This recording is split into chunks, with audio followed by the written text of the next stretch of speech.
मोहतरम स्पीकर साहब,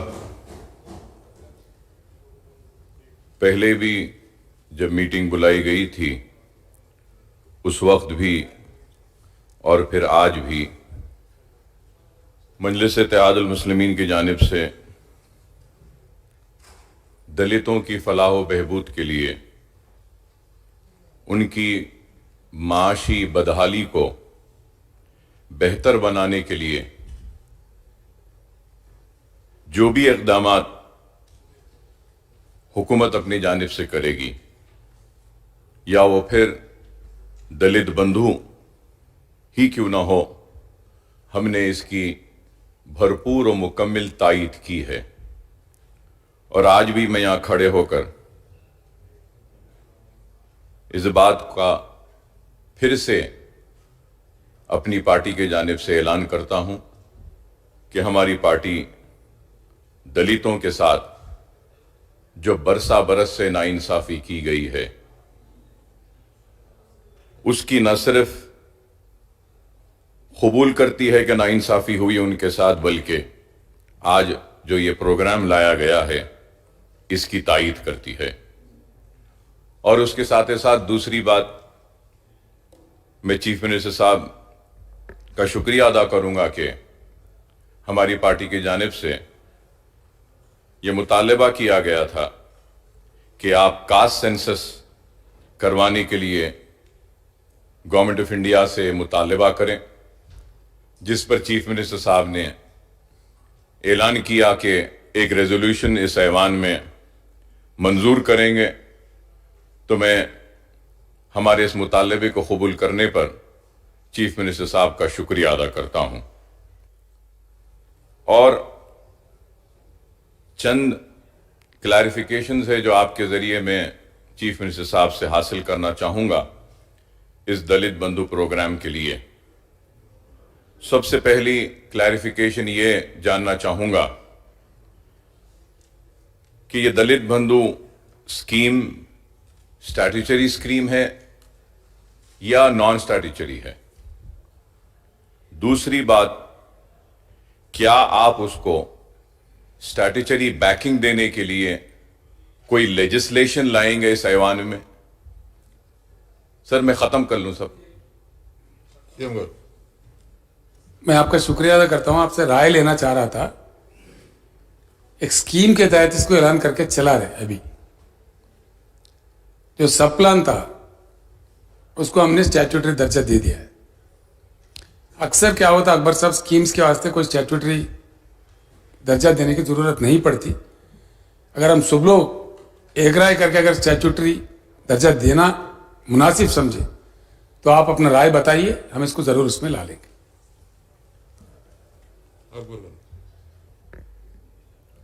साहब, कानून पे उतना ज्यादा मेरा उबूर नहीं है, ना ही उतना ज्यादा काबिल हूं, लेकिन यही जरूर समझता हूं कि अगर हम बल्क में अगर कोई स्कीम को लाते हैं तो शायद उसके लिए कुछ मंजूरियां हासिल करना जरूरी होता है।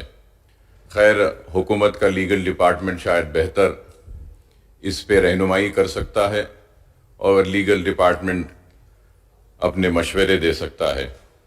सर, और उसके बाद में सर मैं ये भी जानना चाहूंगा कि ब्रॉड गाइडलाइंस क्या आपने कुछ फिक्स की हैं बेनिफिशरीज को चुनने के लिए या नहीं? फिर उसके बाद में ये भी जानना चाहूंगा कि क्राइटेरिया क्या होगा एलिजिबिलिटी के लिए, या फिर इसमें कोई भी क्राइटेरिया नहीं होगा एलिजिबिलिटी के लिए, इंक्लूडिंग इंक्लूजन एंड एक्सक्लूजन के लिए? क्या आप सोशो इकोनॉमिक, एजुकेशनल और इनकम पैरामीटर्स को एलिजिबिलिटी के वक्त क्या आप देखेंगे या उसको नहीं देखेंगे? और मैं ये भी जानना चाहूंगा कि मुकम्मिल दलित फैमिलीज कितने हैं हमारी रियासत में, और इनमें से कितने दलित फैमिलीज को आप कवर करेंगे? क्या सारे फैमिलीज को लेंगे या फिर इसमें कोई एलिजिबिलिटी का कोई क्राइटेरिया बनाएंगे? और मैं ये भी आपके जरिए चीफ मिनिस्टर साहब से जानना चाहूंगा, कुछ ना कुछ तो जरूर आपने कहा कि 15-15 घंटे मीटिंग हुई है। मैं जानता हूं कि बहुत मेहनत हुई होगी आपकी जरूर इस पर। तो मैं ये भी जानना चाहता हूं कि इसमें फंड्स रिक्वायरमेंट कितना होगा। फेज वाइज ही करेंगे, चीफ मिनिस्टर साहब ने कहा, तो मुकम्मल फंड्स कितने होंगे, कितने फैमिलीज होंगे और कितने फेज में करेंगे। क्या हम ये बचे हुए 2.5 बरस या 2 बरस में इसको मुकम्मल करेंगे या फिर आने वाली हुकूमत भी इसको जारी रखेगी, वैसा हम कुछ कानून साजी करेंगे।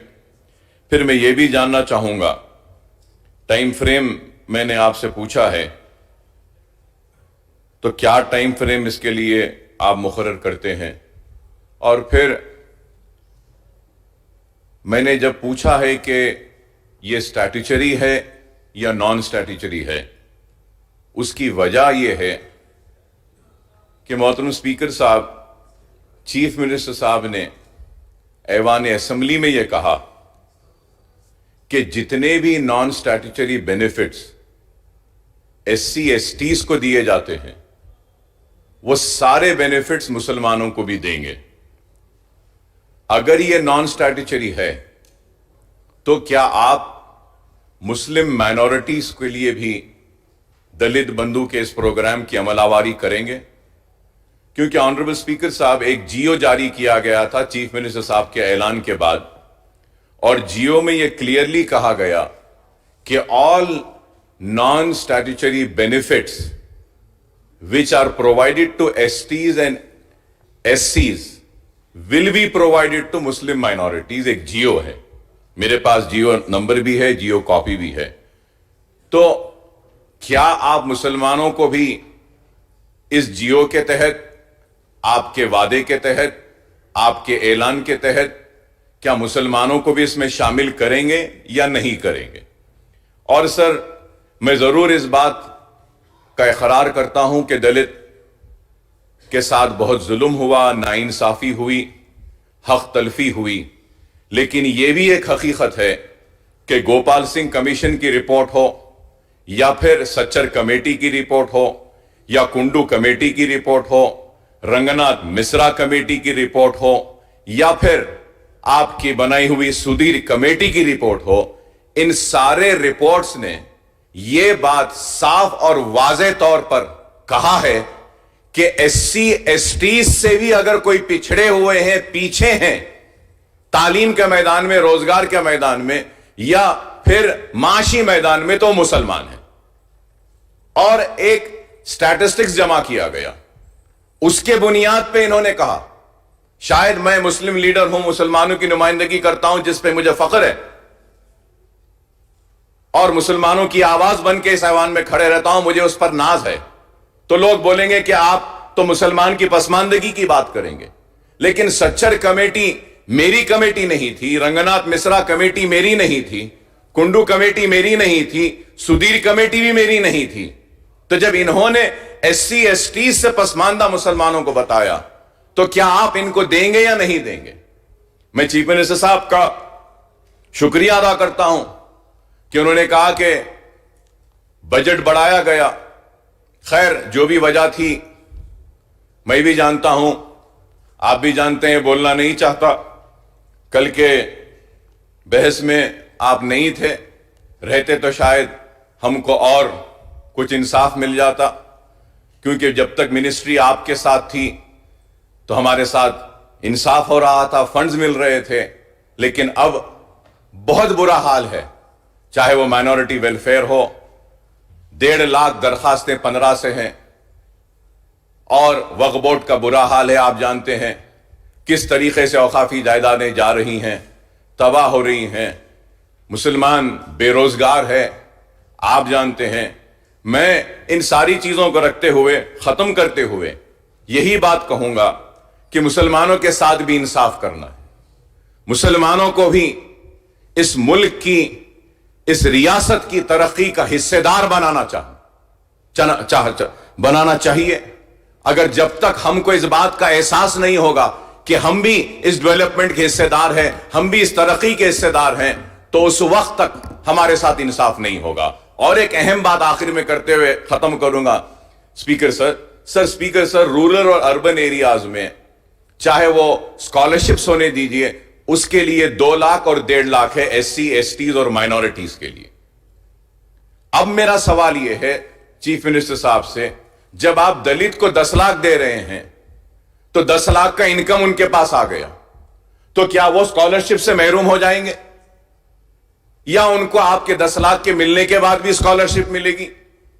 और एक बात यह पूछना चाहूंगा सर कि चीफ मिनिस्टर साहब और TRS हुकूमत ने यह वादा किया था कि 3 एकड़ जमीन दलितों को दी जाएगी, तो यह 10 लाख देने के बाद क्या आप उनको जमीन देंगे या वह जमीन देने का काम आप बंद कर दिए हैं या खत्म हो गया है? और दलितों को जमीन देने के लिए एक एवरेज 7 लाख रुपए मुकर्रर किया गया था, जमीन खरीद कर अगर देना है तो उस हिसाब से 3 एकड़ के हिसाब से 21 लाख। तो आप 21 लाख क्यों नहीं दे रहे हैं उनको? अगर जमीन नहीं दे रहे हैं, पैसे दे रहे हैं, तो 10 लाख क्यों दे रहे हैं? स्कॉलरशिप इनकी बाकी रहेगी या नहीं रहेगी? इनको मिलेगी या नहीं? ये अहम बातें हैं और मैं ये बात रिकॉर्ड में आकर कहना चाहता हूं कि आपने जो भी दिया है, जो भी किया है, इसके लिए हम मुसलमान आपके ममनून हैं, मशकूर हैं और 2018 के इंतखाबात में मुकम्मल आपका हमने साथ दिया। लेकिन 18 के इंतखाबात के बाद पुरानी स्कीम जितनी थी उस पर मौसर अमलावरी नहीं हो रही है, मुकम्मल अमलावरी नहीं हो रही है और आपके कई वादे आज भी पूरे नहीं हुए हैं और फिर 19 के बाद कोई नया ऐलान नहीं हुआ। उम्मीद करता हूं कि हमारे साथ इंसाफ होगा और नाइंसाफी नहीं होगी। जो काम 14 से लेकर 18 तक हुआ उससे ज्यादा काम 18 से लेकर आने वाले इंतखाबात में मुसलमानों के साथ होगा, यह मेरी उम्मीद है।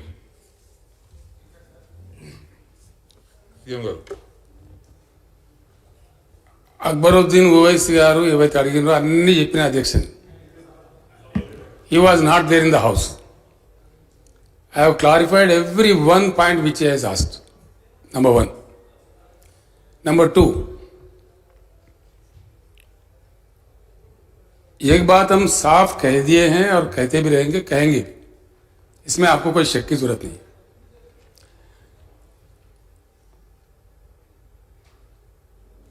दलित बंधु 10 लाख दिए जाने के बाद हर वो कार्यक्रम अब दलित के लिए जो जारी है वो मुसलसल चलता रहेगा। उनसे ना रेशन कार्ड छीनेंगे, ना स्कॉलरशिप छीनेंगे, ना कोई चीज छीनेंगे, वो चलता रहेगा। इसमें आपको किसी को कोई शक का जरूरत नहीं है। अब रहा 3 एकड़ का बात, हमने कभी वो वायदा किया ही नहीं। हाँ, ये बात सच है, कुछ लोग कहते हैं ऐसे। जब दलितों की तरक्की की बात हो रही थी, मैंने असेंबली में कहा है, आई एम ऑन रिकॉर्ड, हमने ये कहा अगर जमीन जिरायती दिया जाता है किसी भी शख्स को या किसी फैमिली को, चाहे दलित हो कोई भी हो, जो सो कॉल्ड लैंड असाइनमेंट है, गुज़िश्ता सरकारों ने जो असाइनमेंट किया है वो मोस्ट अनसाइंटिफिक है। अगर दिया भी जाता है सरकार की तरफ से, क्यों दिया जाता है? वो एक इकोनॉमिक यूनिट बने, उस फैमिली की तरक्की के लिए काम आए। लेकिन इस प्रकार का असाइनमेंट दिया गया, किसी को 2.5 एकड़ दिया, किसी को 1 दिया, किसी को आधा एकड़ दिया, लेकिन समझा जाता था ये, it was clearly understood by the studies that the minimum agriculture land should be 2.5 to 3 acres. उसको लेके मैंने ये कहा था जरूर कि अब से जो भी जमीनात दलितों के लिए दिया जाएगा, उनके पास एकड़ है तो 2 एकड़ खरीद के दिया जाएगा, 2 एकड़ है 1 एकड़ खरीद के दिया जाएगा, 1.5 एकड़ है तो और 1.5 एकड़ दिया जाएगा। ये मैंने वादा किया था, हमारे मैनिफेस्टो में भी यही लिखा हुआ है। हम जो भी करते हैं अकबर साहब यूं ही नहीं करते, समझ के करते हैं, बिल्कुल समझ के करते हैं, समझदारी से करते हैं। और उसको हमने प्रयास चलाया। 7 लाख हमने कोई यूनिट नहीं बनाया था, खरीदते खरीदते किसी जगह खम्भम जिले में ही 7 लाख भी 1 एकड़ के लिए देना पड़ा उस समय। तो उस प्रकार से भी कुछ लोगों को दिए। उस प्रकार के प्रयास में एक 16,000 एकड़ हमने अभी तक दलितों को दिया है। इसके बाद में आज के हालात में जमीन ना मिल रही है, ना सरकार के पास बची हुई है जितना ज्यादा सबको दे सके। सब खत्म कर दिया असाइनमेंट्स में पीछे। इससे पहले भी आपके आने से पहले बटी विक्रमार्का साहब बोल रहे थे कि असाइनमेंट कमिटीज नहीं बैठे। जमीन है तो असाइनमेंट कमिटी है, जमीन है ही नहीं। सरकार खुद अक्वायर कर रही है अपने जरूरियात के लिए, पब्लिक पर्पस के लिए लाखों एकड़ अक्वायर करना पड़ रहा है सरकार को। तो ये जमीन के हालात है। और उनको 10 लाख का बेनिफिट मिलने के बाद जरूर आज जो चल रहे हैं, ऐसा नहीं है कि 10 लाख से ही उनका घर सोना हो जाएगा। एक रास्ता बनेगा उनका तरक्की का। चलते चलते फिर हम ही लोग बात करेंगे इसी हैवान में, डेफिनेटली रिव्यू करेंगे, उसके बाद हम निर्णय लेंगे उस प्रकार का। लेकिन अब जो भी उनके लिए जारी है, वो स्कॉलरशिप हो, रेशन कार्ड हो, कोई और सुविधा हो, वो चलता रहेगा। कोई किसी चीज को उनसे लिया वापस नहीं लिया जाएगा। दूसरी बात यह है, जहां तक मुसलमानों की बात है, पहले से बहुत बेहतर तरीके से हमारे सरकार काम कर रही है। वो तालीमी मामले में हो, कुछ और मामले में हो, हम काम कर रहे हैं। कुछ हद तक उसके नतीजे भी पाए जा रहे हैं। स्कॉलरशिप में भी बढ़ोतरी दी, IAS IPS कंपटीशन के लिए उनको पैसे दे रहे हैं, ट्रेनिंग के लिए भी दे रहे हैं, कहीं अन्य जगह भी दे रहे हैं। हाँ, ये बात जरूर है, हम सबको गौर करना है। बजट में कुछ कटौती हुई, स्कीम्स में कुछ कटौती हुई, सिर्फ मुसलमानों के लिए नहीं सबके लिए हुआ है।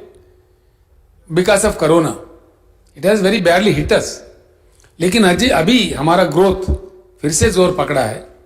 मैं आपको यकीन दिलाता हूं, जो हम वायदा करते हैं डेफिनेटली उसको निभाते हैं। थोड़ा समय लगेगा आगे पीछे, और कोरोना जैसा में तो कई रियासत है जो अभी भी प्लेस में नहीं आए। हम खुशकिस्मत लोग हैं, हम प्लेस में आ गए हैं, अभी तरक्की जोर पकड़ा है। तो हम प्रार्थना करेंगे खुदा से, भगवान से, कि ये जारी रहे और फिर से हमारे कार्यक्रम जो तय कर रहे थे देने के लिए वो देंगे। और दूसरी बात यह है, मुसलमानों को भी दलित बंधु जैसा कार्यक्रम आएगा, जरूर आएगा। थोड़ी सी सब्र की जरूरत होती है। सबसे बॉटम लाइन में यह बात बिल्कुल सच है, जिन कमिटियों का और उन कमिटियों का सिफारिशों का आपने जो जिक्र किया है बिल्कुल सच है। चाहे वो कुंदू कमेटी हो, सचर कमेटी हो, सुधीर कमेटी हो, जो भी कमेटी है, उन्होंने साफ बताया है कि मुसलमानों के हालात भी बहुत ही खराब है, गरीब है। वहां भी सरकार का देखने की जरूरत है। हम उसी नजरिया से कार्यक्रम को शुरू किया है। आप जानते हैं, बजट को भी बढ़ावा दिया है, हर चीज दिया है। आगे चल के सिर्फ मुसलमान ही नहीं, बाकी लोगों में भी जो भी गरीब से गरीब है, थोड़ी सी सब्र की जरूरत होती है। जो कि हम नया रियासत है, काम चल पड़ा है, कुछ नतीजा हमने करके दिखाया है। जो हमने कहा दिखा। बिजली की जो किल्लत थी रियासत में, उसको हटा दिया हमने। आज बिजली सबको 24 घंटा मिलता है, हर चीज को मिलता है, हर घर को मिलता है। ऐसे ही पीने की पानी की काफी किल्लत थी, उसको हटा दिया हमने। आज गांव हर तांडे में, हर जगह, जंगल में भी जो हैबिटेशन है उनको भी मिलता है, आप बखूब जानते हैं। उसी प्रकार से जो हमारे किसान, सिर्फ 12 लाख का जो हमारा उगाई थी, हमारा मतलब फसल आता था 12 हजार करोड़ का, रिजर्व बैंक ने भी बताया, केंद्र सरकार ने भी बताया, मरकज के सरकार ने भी बताया कि तेलंगाना के किसान का जो प्रोड्यूस, एग्रीकल्चर प्रोड्यूस, पैडी का वैल्यू है 50,000 करोड़ है। आज हमारे ज़राअत भी सेटल हो गया है, किसानों का खुदकुशियां भी बंद हो गए हैं। हम बहुत खुश हैं। जिस हालात में हम रियासत को लेके चल रहे हैं आपके साझेदारी से, बिल्कुल आगे भी इंशाल्लाह ऐसे ही चलेंगे और आगे भी सबके तरक्की के लिए काम करेंगे। ये मैं जरूर जानता हूं, मुसलमानों में भी काफी पसमानदगी है, काफी गरीबी है, उसको हटाना है, हमारा फर्ज बनता है। और हम ये देखना चाहते हैं, मैं एक बात आपको पक्का कहता हूं, हमारे दिल से कहते हैं कि तेलंगाना के हर शख्स के चेहरे पे एक सुनहरा तेलंगाना नजर आए, एक अच्छा मतलब हंसता खिलता फुलता हर फैमिली, वो चाहे मुसलमान हो, दूसरे हो, दलित हो, हमारे BC भाई हो, हमारे OC में गरीब हो, हर किसी को मिलना चाहिए। चलते चलते वो हो जाएगा। सब्र की जरूरत होती है। अब दलितों के लिए आपने एक सवाल पूछा मुझे, हमारे जो सर्वे हुआ था उसके मुताबिक हमें ये फिगर मिला है कि हमारे 1,03,00,000 फैमिलीज तेलंगाना में है, जिनमें से 17.5% दलित फैमिलीज है, यानी कि 17 लाख के ऊपर 18 lakh, near to close to 18 lakh Dalit families है। क्राइटेरिया आप पूछ रहे थे, सिर्फ दलित होना ही क्राइटेरिया है। जिस किसी को छोटी मोटी नौकरी है, उन्होंने उतना अमीर तो नहीं बन गया, तो इसलिए द क्राइटेरिया हमने रखा कि दलित फैमिली होना चाहिए, सिर्फ दलित है तो बस है।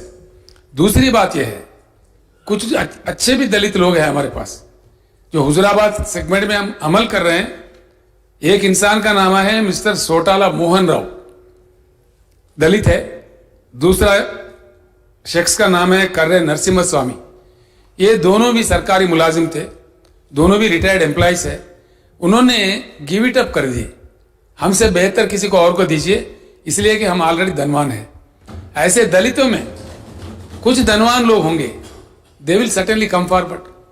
दलित IAS ऑफिसर होंगे, दलित बिजनेसमैन होंगे, they will not take this. I believe if they are coming forward it is welcome.